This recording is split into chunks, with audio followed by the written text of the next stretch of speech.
মসজিদ পরিষ্কার করলে আল্লাহ তাআলা তার নিজের মনটাই পরিষ্কার করে দেয়। আসসালামু আলাইকুম, সকলে কেমন আছেন? আল্লাহ তাআলার রহমতে আমিও ভালো আছি। রাতে আমরা কয়েকজনে বসে একটি সিদ্ধান্ত নিলাম, মসজিদ পরিষ্কার করার সিদ্ধান্ত।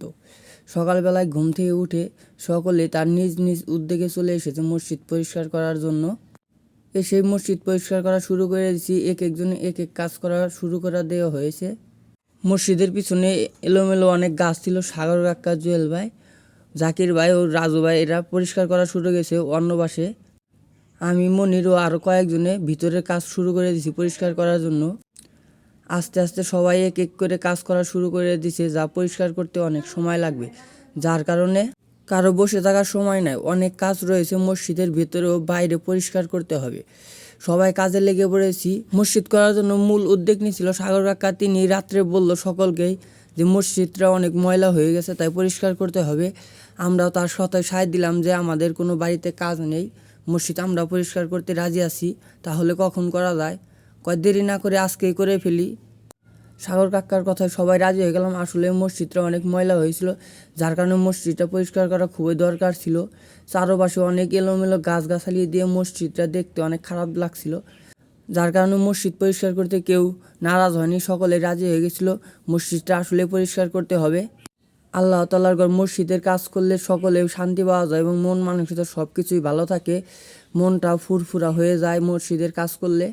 মসজিদের পাশ দিয়ে আমি একবার পরিষ্কার করেছিলাম, পরে সাগর কাকা, জাকির ভাই দেখে যে ময়লা আরও আছে, পরে তারাও দাও নিয়ে এসে আর কোদাল দিয়ে মাটি আবার পরিষ্কার করা শুরু করে দিয়েছে। অন্য পাশে মসজিদের অজুখানা ভিজিয়ে পরে আবার আমি ব্যাকসোল দেওয়া শুরু করে দিলাম, যার কারণে ময়লাগুলো তুলতে হবে। অনেক ময়লাই দেখা যাচ্ছে, আপনারাও দেখতে পাচ্ছেন যে অনেক ময়লা মসজিদের ভেতরে। আস্তে আস্তে আমি ব্যাকসোল দেওয়া শুরু করলাম এবং অন্য পাশ দিয়ে সবাই অন্য কাজ করা শুরু করে দিয়েছে। দেখতে পারেন অনেক ময়লা হয়েছে। ব্যাকসোল দিলে কি ময়লাগুলো অনেক তাড়াতাড়ি উঠে যায়, সাথে সাথে ফেনা উঠে পড়ে, ময়লাগুলো ওই সাথেই উঠে পড়ে, যার কারণে ব্যাকসোল আস্তে আস্তে দেওয়া শুরু করে দিয়েছি। ব্যাকসোল দিয়ে দেখি যে ময়লাগুলো ওঠে না, অনেক ময়লা রয়েছে। অন্য পাশে প্রস্রাবখানা অনেক ময়লা হয়েছে, যার কারণে জুয়েল ভাই প্রস্রাবখানা পরিষ্কার করতেছে। অন্য পাশে ব্যাকসল দিয়েছি, কিন্তু দেখা যায় যে ময়লাগুলো ওঠে না, অনেক পুরাতন ময়লা, যার কারণে উঠতেছে না। পরে আবার পানি দিয়ে পরিষ্কার করে ব্যাকসল দেওয়ার জন্য প্রস্তুতি নিচ্ছি। কিন্তু এই অবস্থা দেখে সাগর কাকা ওরা বললো যে তাহলে আমরা সকলেই এক পাশ দিয়ে ব্যাকসল দিই আর আমরা পরিষ্কার করি, দেখি কেমন হয়।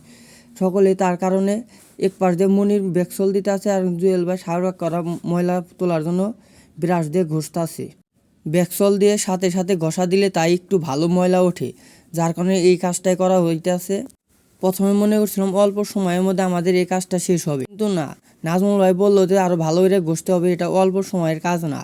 তারপরে দেখা যায় যে পাহাড় তলে সব জায়গাতেও অনেক ময়লা আস্তে আস্তে পরিষ্কার করা শুরু করছি। যা বলা যায় যে যতক্ষণ সময় আছে ততক্ষণই কাজটি করা লাগবে, যত দূর পারি কাজটি আজকের মধ্যে শেষ করে দিব। কিন্তু অনেক পরিশ্রম, দেখা যাচ্ছে আজকের দিনের মধ্যে শেষ করা যাবে কি যাবে না তাও শিওর না। কিন্তু প্রস্রাবখানার জায়গাটি অনেক পরিষ্কার হয়ে গেছে, কারণ এটা আগলা ময়লা ছিল, তার কারণে তাড়াতাড়ি পরিষ্কার করা হয়েছে।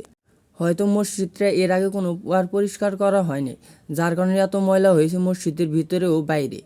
মসজিদের পিছনে অনেক গাছ ছিল, যার কারণে মসজিদের ভিতরে অন্ধকার লাগার কারণে গাছগুলো একটু একটু করে সব গাছ কেটে দেওয়া হইতেছে, যা দেখতে মসজিদটা সুন্দর ও ভালো দেখা যায়। সেই কারণে সকলের উদ্যোগে এই সুন্দর কাজটি করা সম্ভব হয়েছে। আপনাদের এলাকায় মসজিদ দুই ময়লা থাকে, আপনারা পরিষ্কার করতে পারেন, কোনো সমস্যা নেই। একটু উদ্যোগ নিলে একজনের তা দেখা দেখি করে অন্যরাও ভালো একটি কাজ করতে পারেন। মসজিদ পরিষ্কার করলে আপনার মন মানসিকতা সব কিছুই পরিবর্তন হয়ে যাবে, কারণ আল্লাহ তাআলার ঘরের কাজ করলে নিজের মন সব কিছুই ভালো করে দেবেন মহান আল্লাহ তাআলাই। অবশেষে একটু একটু করে কাজ করে যতটুকু সম্ভব হয়েছে আমরা পরিষ্কার করে ফেলেছি। এ পরিমাণ ময়লা হয়েছে যা একসাথে সবাই কাজ করে একদিনে পরিষ্কার করতে পারেনি, তাই আবার কয়েকদিন পরে আবার মসজিদটি পরিষ্কার করতে হবে। যতদূর সম্ভব হয়েছে আমরা মসজিদটা পরিষ্কার করেছি। আবার একদম মসজিদ পরিষ্কার করে আপনাদের মাঝে সেই ভিডিও তুলে ধরবো ইনশাল্লাহ, যদি বেঁচে থাকি। সকলে ভালো থাকবেন, সুস্থ থাকবেন, আল্লাহ হাফেজ, আবার দেখা হবে।